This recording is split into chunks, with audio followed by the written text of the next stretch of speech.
5 interesting facts about medicine. The longest recorded case of hiccups lasted for 68 years.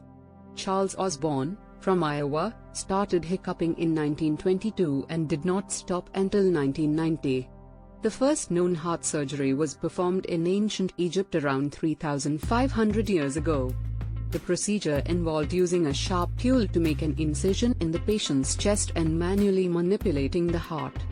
The shortest living adult was Gul Muhammad from India, who measured just 22.5 inches, 57 centimeters, tall. He died in 1997 at the age of 40.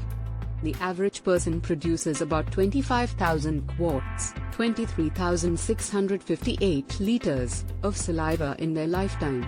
Saliva helps to break down food and protect the teeth from decay. The term sphygmomanometer refers to the instrument used to measure blood pressure.